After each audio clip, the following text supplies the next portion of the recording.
essence of personal transformation is the search for sanctity and significance, the stumbling and surrendering towards a new way of being and perceiving which promises to imbue our everyday reality with a sense of meaning and grace and beauty.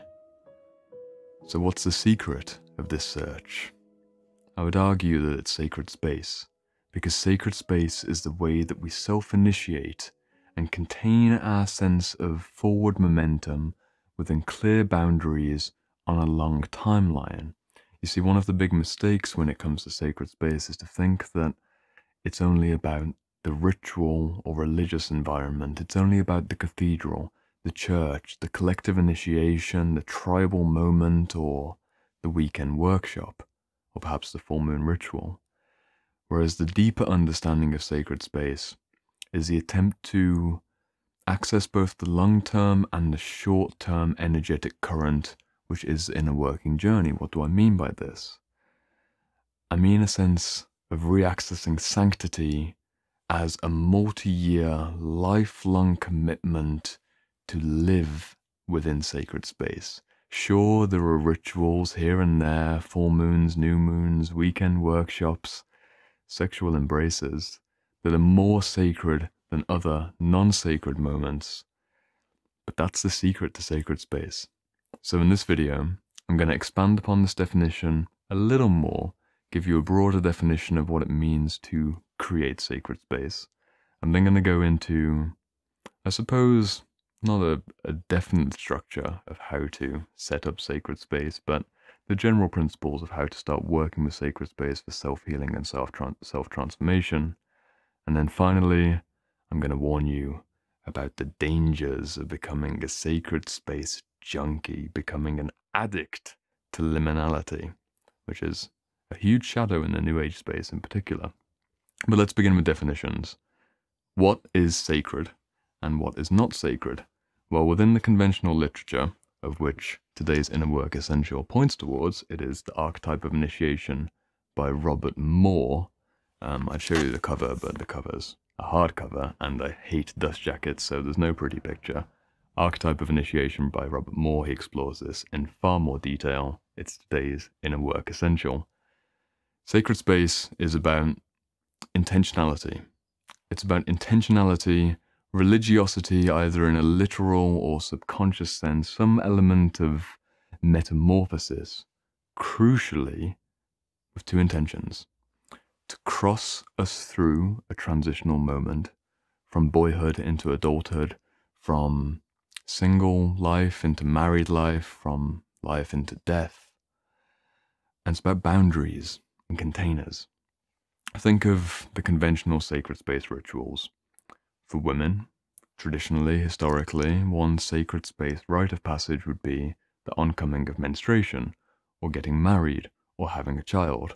For a boy, as I'm sure you've heard in indigenous tradition, the boy would go out into the forest and he'd do some rites of passage and some sufferings and some ordeals, and this is all wonderful. I love this realm, but for the sake of this video, that's not important, because what do you do if you haven't got those situations? What do you do if there's not a biological process or some obvious cultural rite of passage to get you through the transitional stage where things seem to be falling apart and you have a glimmer of where you want to get to, but you can't quite reach it? You need a container. The container defines the extent to which you can really focus in by narrowing your vision. So when it comes to a full moon ritual, let's say, some people are into full moon rituals. They create a container of a few hours where they'll light some candles, they'll pull some tarot cards, they'll journal, they'll reflect, they'll run a bath, they'll put their crystals out in the moon, and that is their sacred space. They create a liminal zone of transformation that has a few hours of workability. Then they go to sleep and their day begins again. The secret of sacred space is that a container works on two levels, as I mentioned in the very beginning of this video. You have the immediate moment, which is the ritual, but the rite of passage when it comes to inner work is about the repetition of ritual, and this is the key of working with sacred space. Why I want to draw your attention to it. It's not about any one ritual. It's not about reading one book. Sacred space isn't about losing ourselves in moments of bedazzlement and mysticism, no matter how much that might be alluring.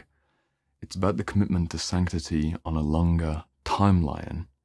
If you truly want to go down the religious avenue of recognizing your soulfulness and contacting an otherworldly sense of divinity within yourself, no ritual on a particular evening or a particular weekend is going to imbue that more than the everyday practice of recognizing that within your own reflection. Maybe I'm going a bit too deep and a bit too quick with this. Maybe it's a bit too abstract, but I hope the point comes across. The container is both the few hours in the evening or the few hours of that day, but it's also the entirety of birth to death. And if at this moment you want to create a container, perhaps of 1 year of inner work, which is what this series is about, that's creating a sacred space within a long border, and there's many small spirals of sanctity within that upwards trajectory. But there's a risk with this. There's a real danger, and it's a danger that I unfortunately see a lot on Instagram in particular. It's becoming a liminal junkie. It's becoming an addict to the mystical state, and I have been there myself. It's certainly easy if you come from a traumatic history or an unfavorable living environment to want to escape into whichever ritual of choice, whichever way of disassociating from the more conventional reality that you find yourself in, family, friends, work, and go to an otherworldly sense of divinity, which is true, and yet becomes foggy and glamorous in not the glamorous sense of glamour, the true theosophical sense of glamour, which is distortion. To become a sacred space junkie means that you haven't properly closed the container. You don't know how to separate one foot from the other foot and be in both worlds at once, and if you're in that state, you can't be a ritual elder for anyone else. If you're consistently seeking liminality in a way where you can't experience ordinary reality with a higher degree of sanctity, that was a nice sentence.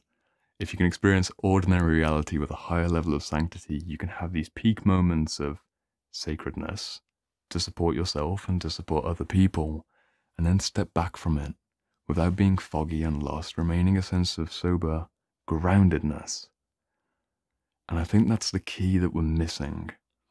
It's really tempting, especially in the first 2 years of getting into the inner working space and the self-healing mystical space, when you start exploring things like transpersonal psychology, or more conventionally people come in with astrological, chakra-based, etheric field-based kind of approach. It can be difficult to keep your feet on the earth. It can be difficult to realize the sanctity of mundanity.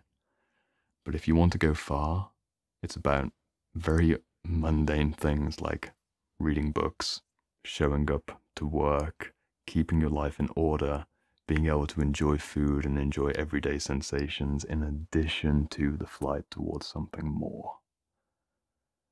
I think that's all I need to say. The danger itself is a real danger.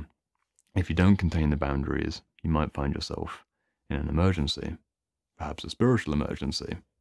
And if you know what that feels like, and if you want to know how to get out of it, well, go to episode 3. We're going to talk about it.